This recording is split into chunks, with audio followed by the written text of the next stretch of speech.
بسم اللہ الرحمن الرحیم۔ عزیزان محترم، دیکھیں جیسے ہماری گفتگو چل رہی ہے کہ میں آپ کے سامنے ایک اور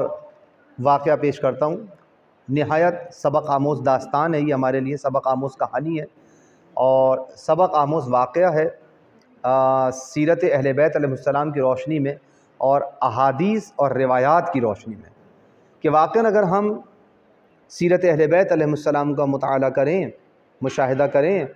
اصول کافی کو پڑھیں، احادیث کی کتابوں کو پڑھیں،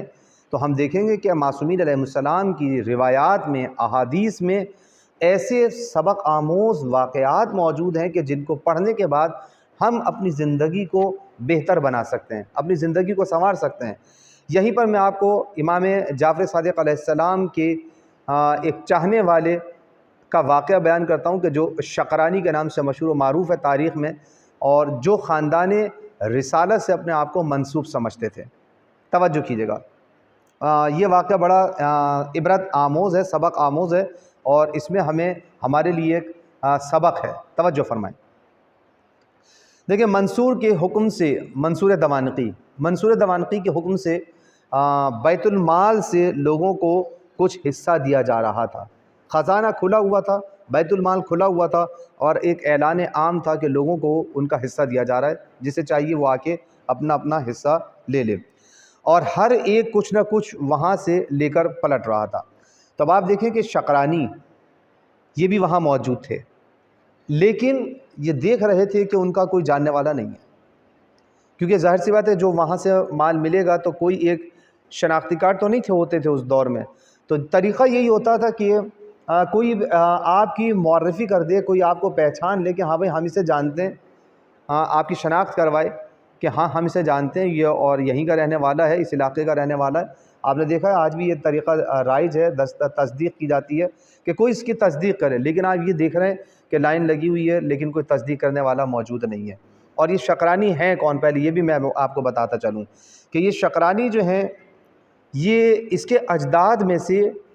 ایک جد جو تھے ان کے، وہ پیغمبر اکرم صلی اللہ علیہ وآلہ وسلم کے ایک غلام تھے، اور وہ غلام رہ چکے تھے، پیغمبر اکرم صلی اللہ علیہ وآلہ وسلم نے ان کو آزاد کیا تھا۔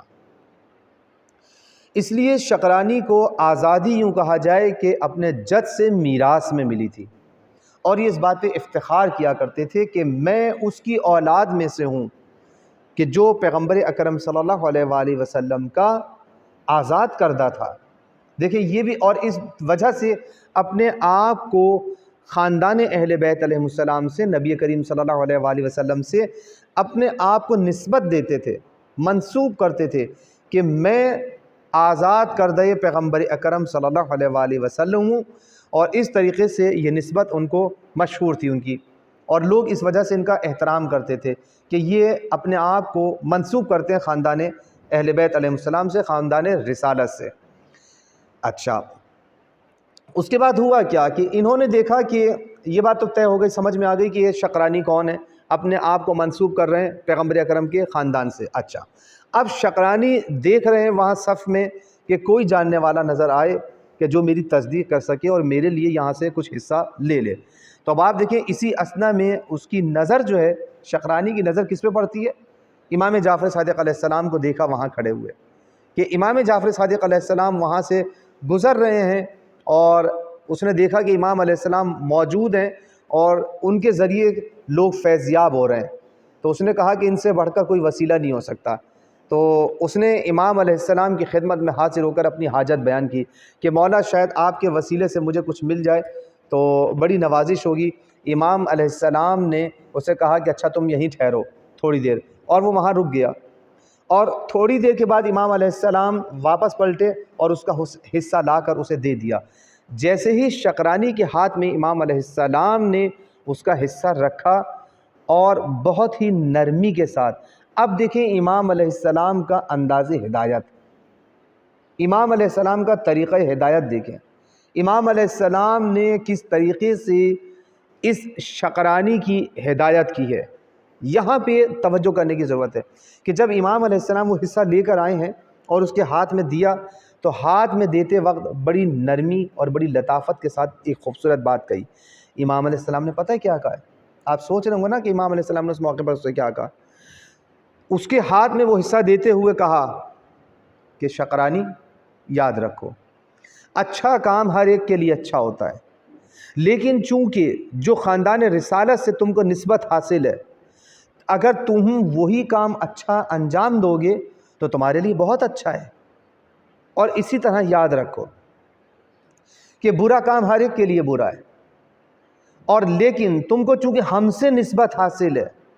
لہٰذا اگر وہی برا کام تم انجام دو گے تو بہت ہی برا ہے.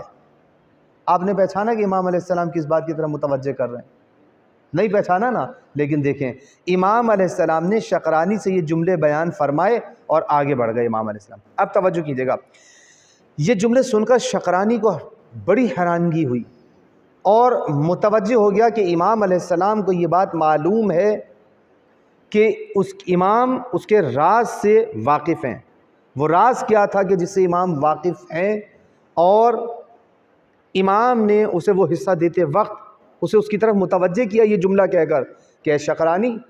ہر کام جو اچھا ہے وہ اچھا ہے سب کے لیے، لیکن تم اپنے آپ کو خاندان رسالت سے منسوب کرتے ہو، تو اگر تم وہی اچھا کام انجام دو گے تو بہت اچھا ہے،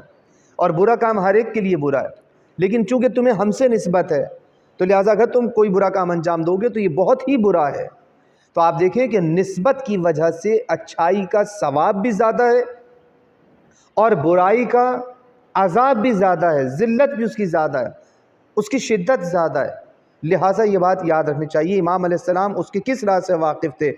یعنی وہ سمجھ گیا کہ امام علیہ السلام اس کے شراب خواری سے اطلاع رکھتے ہیں. کیوں؟ کہ وہ جانتے ہیں کہ یہ شراب خوار ہے. لیکن دیکھیں امام علیہ السلام نے، شقرانی نے شراب خواری کی، شراب پی لیا، لیکن لوگ نہیں جانتے ہیں. امام علیہ السلام کو اس کا یہ راز معلوم ہے. تو آپ دیکھیں امام علیہ السلام نے اس کو بدنام نہیں کیا، امام نے اس کی سرزنش نہیں کی. امام علیہ السلام نے کس انڈائریکٹلی طور پر کہ اس کی عزت بھی محفوظ رہ جائے اور کسی کو یہ بات بھی پتہ نہ ہو اور وہ خود متوجہ ہو جائے کہ امام علیہ السلام اسے کس بات کی طرف متوجہ کر رہے ہیں،